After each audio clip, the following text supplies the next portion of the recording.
Magic Treehouse, number 3, Mummies in the Morning, by Mary Pope Osborne.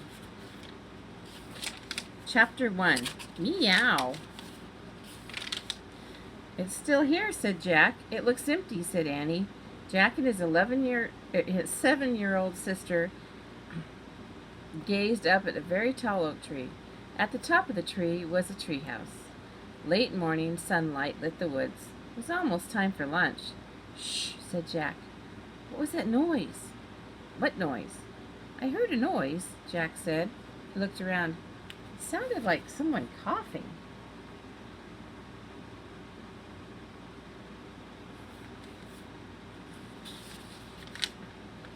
I didn't hear anything, said Annie. Come on, let's go up. She grabbed onto the rope ladder and started climbing. Jack tiptoed over to a clump of bushes. He pushed aside a small branch. Hello, he said. Anybody there? There was no answer. Come on, Annie called down. The treehouse looks the same as it did yesterday. Jack still felt that someone was nearby. Could it be the person who put all the books in the treehouse? Jack! Jack gazed over at the top of the bushes. Was this mysterious person watching him now?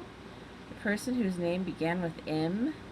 Maybe M wanted the golden medallion back, the one Jack had found on the dinosaur adventure.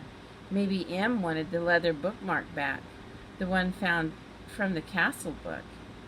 There was an M on the medallion and an M on the bookmark, but what did M stand for? Tomorrow I'll bring everything back, Jack said loudly. A breeze swept through the woods. The leaves rattled. Come on, called Annie. Jack went back to the big oak tree. He grabbed onto the rope ladder and climbed up. At the top, he crawled through a hole in the wooden floor. He tossed down his backpack and pushed his glasses into place.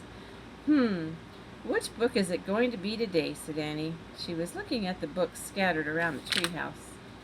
Annie picked up the book about castles. Hey, this isn't wet anymore, she said. Let me see. Jack took the book from her. He was amazed. It looked fine. Yesterday it had gotten soaked on a castle moat. The castle book had taken Jack and Annie back to the time of knights. Jack silently thanked the mysterious knight who had rescued them. Watch out, warned Annie. She waved a dinosaur book in Jack's face. Put that away, said Jack. The day before yesterday, the dinosaur book had taken them to the time of dinosaurs. Jack silently thanked the pteranodon who had saved him from a Tyrannosaurus Rex. Annie put the dinosaur book back with the other books. Then she gasped. Wow, she whispered, look at this. She held up a book about ancient Egypt. Jack caught his breath. He took the book from her. A green silk bookmark stuck out of it. Jack turned the page with the bookmark. There was a picture of a pyramid. Going toward the pyramid was a long parade. 4 huge cows with horns were pulling a sled. On the sled was a long gold box. Many Egyptians were walking behind the sled. At the end of the parade was a sleek black cat. Let's go there, whispered Annie. Now. Wait, said Jack. He wanted to study the book a bit more. Pyramids, Jack, said Annie. You love pyramids. It was true. Pyramids were high on his list of favorite things. After knights, but before dinosaurs, way before dinosaurs. He didn't even have to worry about being eaten by a pyramid. Okay, he said, but hold the Pennsylvania book in case we want to come back, right back. Annie found the book with a picture of their hometown in it, Frog Creek, Pennsylvania. Then Jack pointed to the pyramid picture in the Egypt book. He cleared his throat and said, I wish we could go to this place. Meow. What was that? Jack looked up out of the treehouse window. A black cat was perched on a branch right outside the window. The cat was staring at Jack and Annie.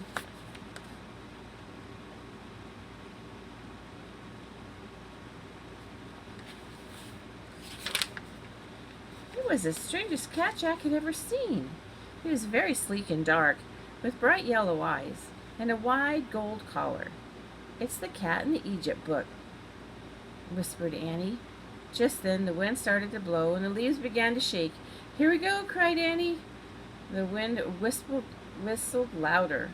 The leaves shook harder. Jack closed his eyes as the treehouse started to spin. It spun faster and faster and faster. Suddenly, everything was still. Absolutely still. Not a sound. Not a whisper. Jack opened his eyes. The hot, bright sunlight nearly blinded him. Meow. Chapter 2. Oh man, mummies. Jack and Annie looked out the window. The treehouse was perched on top of a palm tree. The tree stood with other palm trees, a patch of green surrounded by a sandy desert. Meow. Jack and Annie looked down. The black cat was sitting at the base of the tree. His yellow eyes were staring up at Jack and Annie. Hi, Annie shouted. Shh, said Jack. Someone might hear you. In the middle of the desert? Said Annie.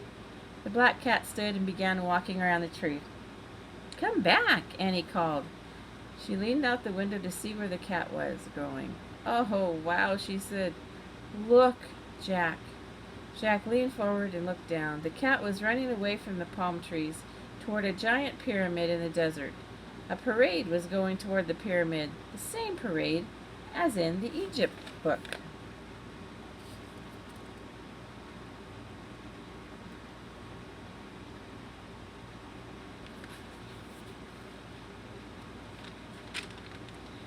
It's a picture from the book, said Jack.